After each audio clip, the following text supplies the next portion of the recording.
आज मैं आपको एक ऐसी कहानी सुनाने वाली हूँ जो जिससे मैंने भी अपनी लाइफ के अंदर प्रेरणा ली है, सीख ली है। वही कहानी आज मैं आपके साथ में शेयर करना चाहती हूँ और मेरे मन में काफ़ी टाइम से ये कहानी चल रही थी कि मैं आपके साथ शेयर करूँगी, क्योंकि जिस कहानी से मुझे प्रेरणा मिली, मुझे लगता है कि उस कहानी से काफ़ी लोगों को प्रेरणा मिलेगी। जब मैं छोटी थी तब जनरली जैसा कि बच्चों के साथ में होता है कि मैथ्स और साइंस जैसे सब्जेक्ट से बच्चे बहुत डरते हैं। मेरे भी बहुत कम मार्क्स आते थे, मुझे समझ में ही नहीं आते थे वो सब्जेक्ट और मुझे बहुत टेंशन होती थी कि मैं इन सब्जेक्ट्स को कैसे कर पाऊँगी, कैसे पढ़ पाऊँगी। टीचर्स पढ़ाते थे तो मुझे तारे सितारे दिखाई देते थे उसके अंदर।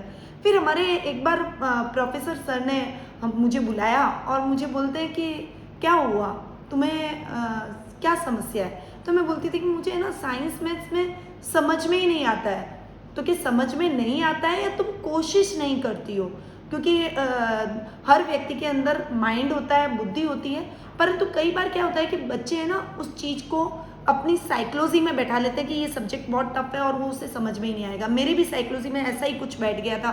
तो फिर प्रोफेसर मुझे लेके जाते हैं एक लैब में और वहाँ पर वो छोटा सा एक एक्सपेरिमेंट मेरे को करके बताते हैं। कांच के अंदर वो जीव वैज्ञानिक टाइप होते हैं, तो उन्होंने अपने घर के अंदर एक कांच के अंदर बड़ी सी शार्क का बच्चा कह सकती हूँ मैं, वो रखा होता है। तो उन्होंने वहाँ पर कांच के पॉट में एक शार्क रखी और वहाँ पर उसने कुछ चारा मछलियाँ भी उसमें डाल दी। देखते ही देखते वो शार्क उनके ऊपर हमला करती है और उन्हें खा जाती है।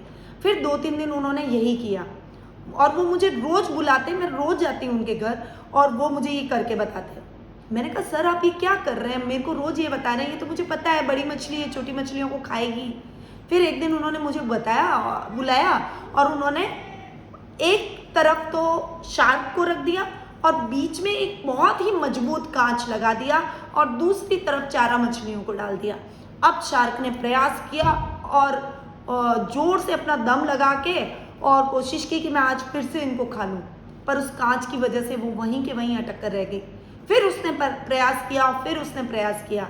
पहले दिन प्रयास किया, दूसरे दिन किया, तीसरे दिन किया। मैं भी रोज जा रही थी और ऐसा सोच रही थी कि आखिर सर मुझे क्या बताना चाहते हैं। तब आखिरी दिन उसने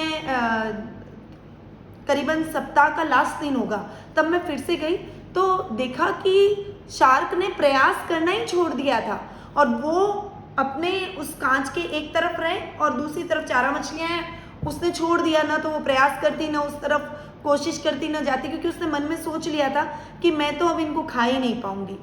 और उसके बाद में उन्होंने उसको एक वीक के बाद में उस कांच को, जो पार्टीशन उन्होंने डाला था कांच का, वो निकाल दिया।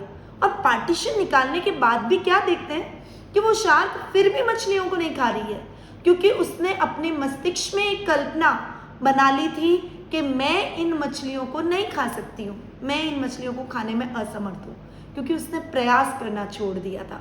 और उस दिन प्रोफेसर ने मुझे बताया, देखो अगर ये आज प्रयास करती तो शायद ये भूखी है और इसको भोजन मिल जाता, ये अपनी चारा मछलियों को खा सकती थी।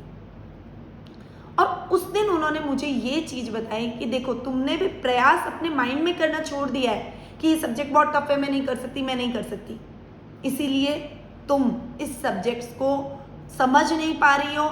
साइंस मैथ्स बहुत इजी है और अगर तुम प्रयास करोगी तो तुम सफल जरूर होगी। और वो सीख मुझे इतनी याद रही कि उसके बाद मैंने बहुत प्रयास किए, प्रैक्टिस की। और आपको पता है मैथ्स तो प्रैक्टिस का सब्जेक्ट है और उसके अंदर उस साल मेरे सबसे हाईएस्ट मार्क्स आए और उसके बाद में मुझे कभी भी उन सब्जेक्ट्स में डिफ़िकल्टी नहीं हुई। और ये सीख जो मैंने ली, इसीलिए मैं आज आपसे भी शेयर कर रही हूँ। जीवन में प्रयास करना मत छोड़िए। आपके सामने कठिनाइयाँ आएगी, आपको मुश्किलों का सामना भी करना पड़ेगा, परंतु आप अपने अंदर एक कल्पना मत बनाइए कि मैं इस काम को पार कर ही नहीं सकता। आप चाहें तो असाध्य से असाध्य काम आपका हो सकता है, पर प्रयास आपको करने पड़ेंगे।